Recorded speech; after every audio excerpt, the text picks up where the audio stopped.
대한민국이 생긴 이후로 1인 가구가 1000만 가구가 넘었습니다. 앞으로는 어떻게 될까요?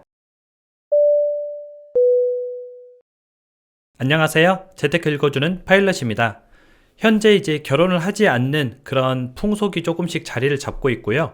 결혼을 하더라도 아이를 낳지 않는 그런 이제 결혼한 세대들이 많이 늘어나고 있죠. 지금 같은 상황의 추세로 보면은 우리가 앞으로는 1인 가구나 2인 가구가 늘어날 것이다 예측이 되지만, 우리가 생각하는 것보다 굉장히 좀 빠른 속도고 그 비율이 굉장히 늘어나고 있습니다. 그 부분에 대해서 한번 좀 우리가 공부를 해보면은 앞으로 우리가 부동산 투자를 할 때 또는 사업을 할 때 어떻게 적용하면 좋을지 그 방법도 나오겠죠. 그럼 오늘 내용을 한번 화면을 보면서 이야기를 나눠보도록 하겠습니다. 1인 가구가 1000만 가구가 넘는 시대가 되었는데요.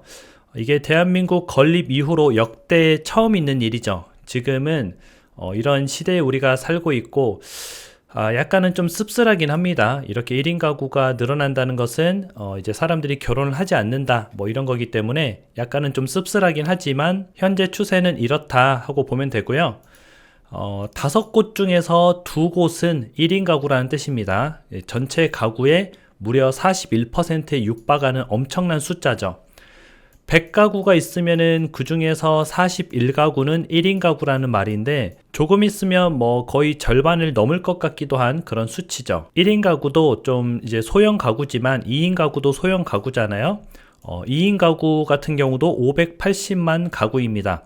그래서 1인 가구와 2인 가구를 합치면은 전체의 66%, 대략 3분의 2 정도가 1, 2인 가구다. 이렇게 따지면 3가구 중에 2가구는 1, 2인 가구다. 그렇게 보면 되고요.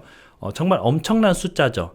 그럼 대가족 단위인 4인 가구, 5인 가구는 어떻게 되었을까? 많이 줄었겠죠. 4인 가구 같은 경우에는 100만 가구가 줄었고요. 5인 가구는 40만 가구가 줄었습니다. 이걸 보게 되니까 4인 가구, 5인 가구는 줄어들고 1인 가구와 2인 가구가 늘어나고 있다. 그 중에서도 1인 가구의 증가율이 굉장히 폭발적이다 하고 우리가 알 수 있죠. 그리고 눈여겨봐야 될 게, 비싼 지역일수록 1인 가구의 비율이 월등히 높습니다.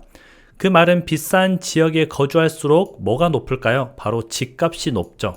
집값이 높으니까 내가 여기서 가정을 꾸리고 살아가면은 이제 이곳에서 살 수 없겠다라는 생각이 들어서 나 혼자 이제 건사하면서 넓진 않지만 그 지역에 이제 거주를 하려고 하는 거죠. 그리고 우리가 1인 가구 같은 경우에는 이제 일본이 좀 선두라고 알고 있잖아요. 우리가 2, 3년 전만 하더라도 혼자서 밥을 먹는 게 굉장히 어색했습니다. 그런데 지금은 혼자서 밥 먹는 사람들이 많죠.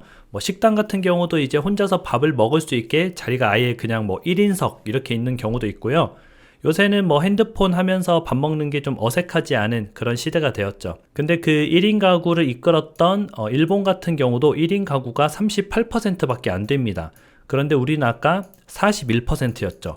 지금 현재 일본보다도 1인 가구가 더 많다 이렇게 보면 되고요. 그러면 우리가 앞으로 부동산을 구입할 때 어떻게 구입해야 될까요? 당연히 1, 2인 가구에 맞춰서 매수를 하면 좋습니다.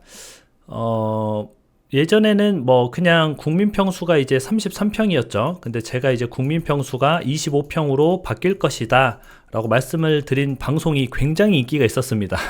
조회수가 진짜 많이 나왔는데 여러분도 많이 공감을 하고 계신 것 같아요. 25평이 무조건 정답이다 이게 아니라 앞으로는 1인 가구나 2인 가구가 부담 없는 평수, 부담 없는 가격이 좀 선호가 될 확률이 높다는 거죠.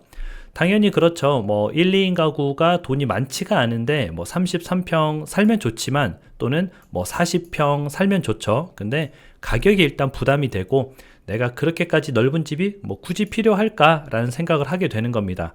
그래서 이제 우리의 후속타, 우리 뒷세대들이 우리의 주택을 받아줘야 되는데 1, 2인 가구에 맞는 그런 부동산을 구입을 할 것이기 때문에 그런 부동산이 좀 인기가 있을 확률이 높다. 부동산뿐만 아니라 사업도 1, 2인 가구에 맞는 사업들이 많이 있죠. 1인 가구를 위한 또는 2인 가구를 위한 그런 사업들이 앞으로는 좀 각광을 받을 거고요.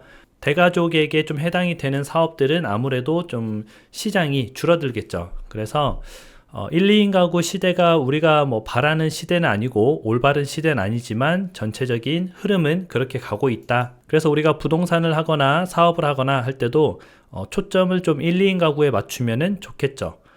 그리고 문제는 앞으로 1인 가구는 더 증가를 합니다. 1인 가구의 증가 속도가 굉장히 빠르거든요. 앞으로 더 증가를 하게 될 거고요. 이로 인해서 소형 평수 전성 시대가 한번 올 것 같긴 한데 이것도 여러분들이 뭐 알고 있으면 도움이 될 것 같아서 이렇게 말씀을 드리는 거고요. 아까 같이 뭐 소형 평수가 딱히 뭐 어떤 평수가 정해졌다기보다는 그 지역에서 뭐 1인 가구나 2인 가구가 부담 없이 지내기 좋은 뭐 그런 소형 평수가 좀 인기가 되겠죠.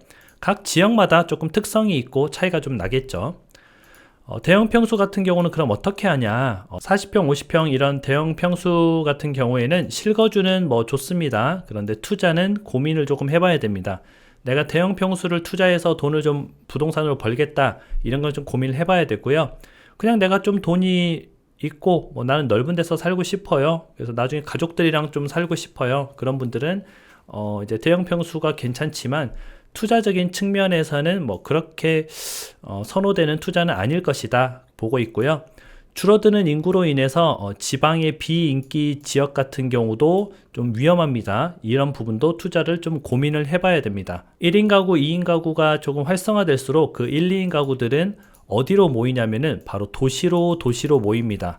왜냐면 1, 2인 가구들이 주로 원하는 것들은 직장, 문화생활, 친구 이런 것들을 원하기 때문에 그런 것들이 주로 도시에 있죠. 그래서 도시로 이동하는 현상이 굉장히 많아질 것이고 지방의 비인기 지역, 예전에 부동산이 한참 붐일 때는 뭐 지방의 비인기 지역도 계속 올랐죠. 근데 그런 시기는 조금 앞으로 다시 오기는 조금 힘들 것 같다. 그 이유가 줄어드는 인구 때문에 그렇다라고 보면 될 것 같아요. 결국 투자는 남들이 갖고 싶어 하는 것을 소유해야 됩니다. 그래서 남들이 어떤 걸 갖고 싶어 하는지 그 부분을 좀 우리가 캐치를 한다면은 앞으로 여러분들이 투자해 나가는데 굉장히 도움이 되겠죠. 그래서 앞으로 이제 가구 수가 어떻게 변하고 그게 어떤 대세를 이루고 우리는 그 안에서 어떤 선택을 해야 될지 그 부분에 대해서 한번 짧게 공부를 해봤고요. 여러분들 스스로도 한번 이런 분야에 대해서 공부를 하면서 나는 앞으로 어떻게 좀 투자를 해나가야겠다. 이걸 확립하는 시간을 좀 가지면 좋을 것 같아요. 오늘 방송은 또 여기까지 하고요. 여러분들 긴 방송 시청해 주셔서 진심으로 감사드립니다. 그럼 주말인데 행복한 하루 보내세요. 다음에 다시 만나요.